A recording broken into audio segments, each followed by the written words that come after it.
اعوذ باللہ من الشیطان الرجیم بسم اللہ الرحمن الرحیم قال فما خطبکم ایھا المرسلون۔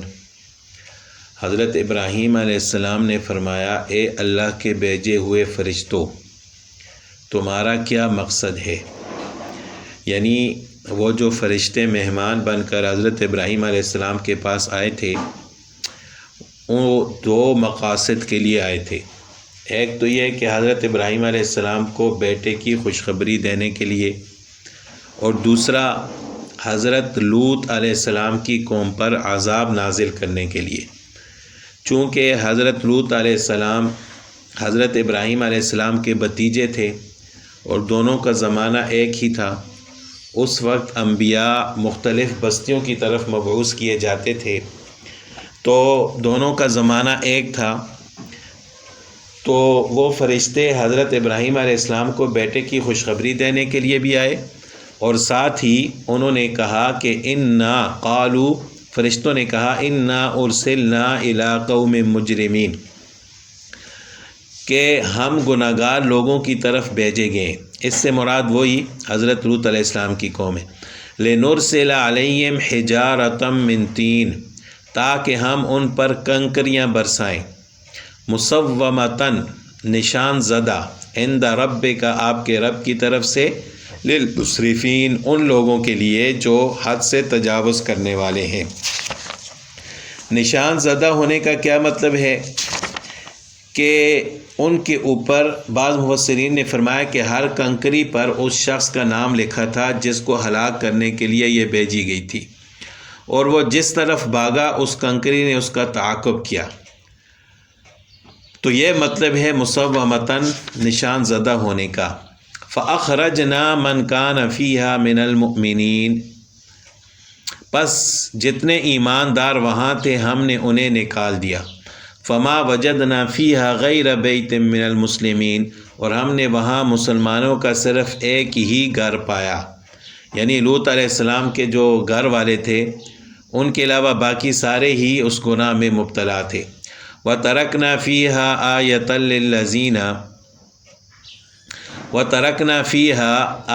لِلَّذِينَ اور وہاں ہم نے ان کے لیے یخافون العذاب العلیم، جو دردناک عذاب کا ڈر رکھتے ہیں، ایک کامل علامت چھوڑ دی۔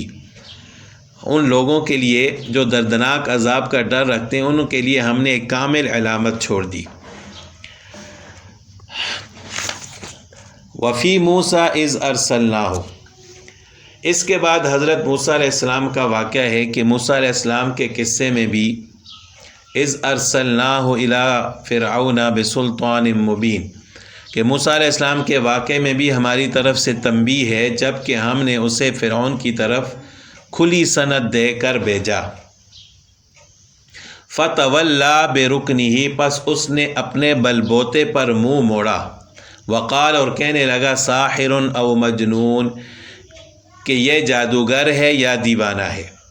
فتولیٰ برکنہ کا مطلب یہ ہے کہ فرعون موسیٰ علیہ السلام کی طرف سے رخ پھیر کر اپنی قوت یعنی اپنی فوج اور اپنے لشکر کی طرف متوجہ ہو گیا۔ رکن کے لفظی معنی قوت کے ہیں۔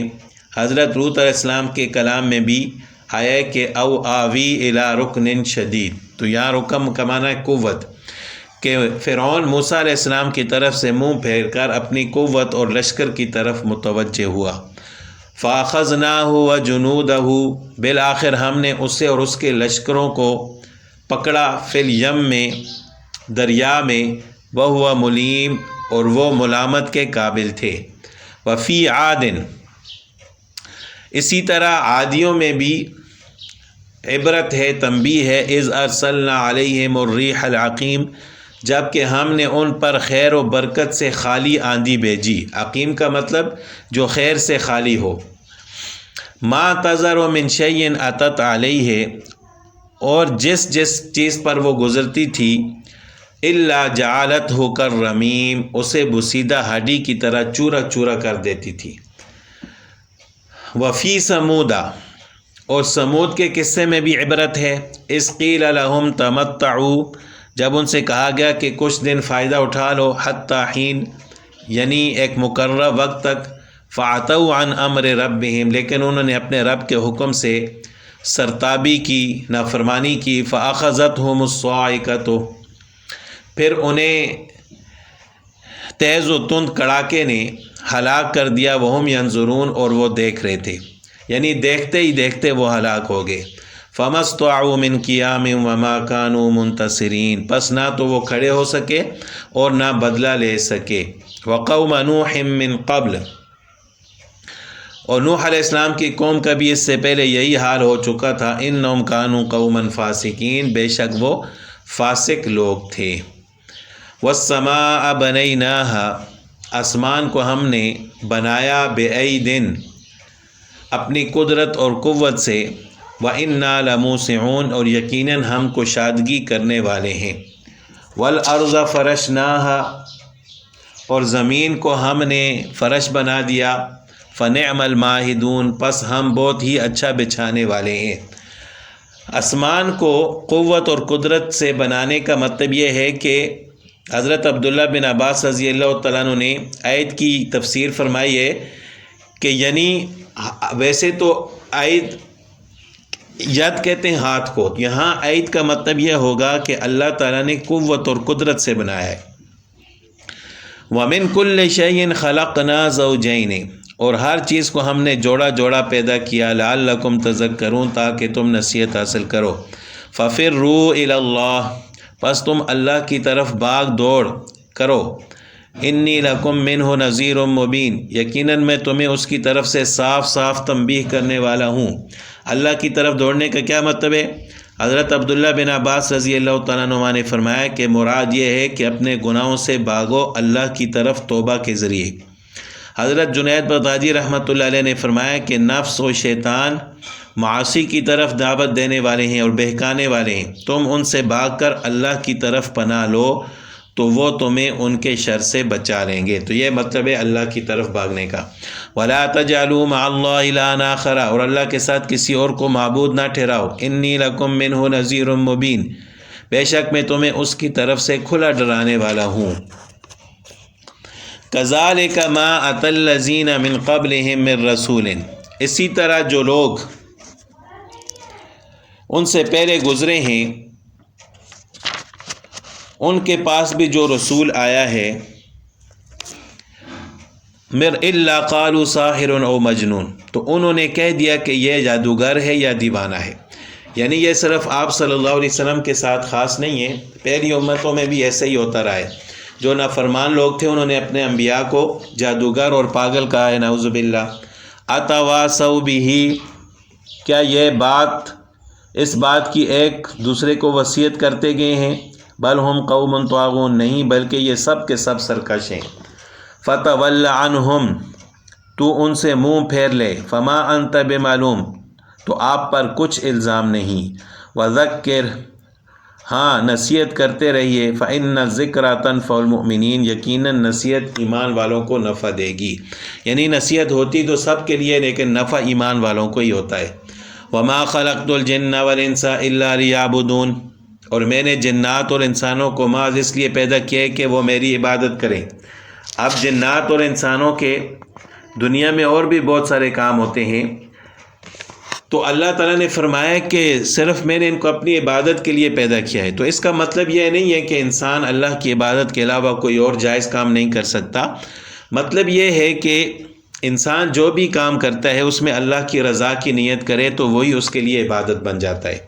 انسان اگر کسب معاش کرتا ہے، رزق کماتا ہے، محنت کرتا ہے، اس میں نیت کرے کہ یہ اللہ کا فرمان ہے، آپ صلی اللہ علیہ وسلم کی سنت ہے محنت کرنا، میں اس وجہ سے محنت کرتا ہوں، کماتا ہوں، تو اس پر بھی اللہ تعالیٰ اس کو اجر عطا فرمائیں گے. اپنے اوپر خرچ کرے، اپنے گھر والوں پر خرچ کرے اور اللہ کی رضا کی نیت کرے تو اس میں بھی اس پر اجر ہے. ما ارید منہم من رزق،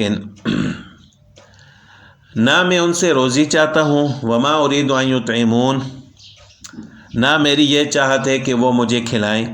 ان اللہ هو الرزاق، بے شک اللہ تعالیٰ ہی سب کو روزی دینے والا ہے. ذو القوۃ المتین، توانائی والا اور زور آور ہے. فإن للذین ظلموا، پس جن لوگوں نے ظلم کیا، ذنوبا مثل ذنوب اصحابہم، انہیں بھی ان کے ساتھیوں کے حصے کی مثل حصہ ملے گا۔ فلا یستعجلون، پس وہ جلدی طلب نہ کریں۔ ایک ہوتے ذنوب، ایک ہوتے ذنوب، زال کے زبر کے ساتھ اور زال کے پیش کے ساتھ۔ لفظ ذنوب یعنی زال کے زبر کے ساتھ یہ بڑے ڈول کو کہا جاتا ہے، یعنی جس ڈول سے کنویں سے پانی نکالا جاتا ہے۔ بستی کے عام کنووں پر پانی بھرنے کے لیے سہولت کے لیے نمبر لگائے جاتے ہیں۔ ہر ایک پانی بھرنے والا اپنی باری پر پانی بھرتا ہے، اس لیے یعنی نمبر پر پانی بھرتا ہے لیکن ڈول کے ذریعے بھرتا ہے۔ تو یہاں لفظ ذنوب کے معنی باری اور حصے کے ہیں۔ مراد یہ ہے کہ جس طرح پچھلی امتوں کو اپنے اپنے وقت میں عمل کرنے کا موقع اور باری دی گئی، جن لوگوں نے اپنی باری میں کام نہیں کیا وہ ہلاک و برباد ہو گئے، تو اسی طرح موجودہ مشرکین کی بھی باری اور وقت مقرر ہے۔ اگر اس وقت یہ اپنے کفر سے باز نہ آئے تو اللہ تعالیٰ ان کو بھی اسی دنیا میں عذاب دے گا اور اس دنیا کے علاوہ آخرت میں بھی ان کی پکڑ فرمائے گا۔ فَوَيْلٌ لِّلَّذِينَ كَفَرُوا، پس خرابی ہے منکروں کے لیے، کافروں کے لیے، مِن يَوْمِهِمُ الَّذِي يُوعَدُونَ، ان کو اس دن جس کا وعدہ دیے جاتے ہیں، یعنی اس دن ان کے لیے خرابی ہے جس کا ان سے وعدہ کیا گیا ہے، اور وہ ہے قیامت کا دن۔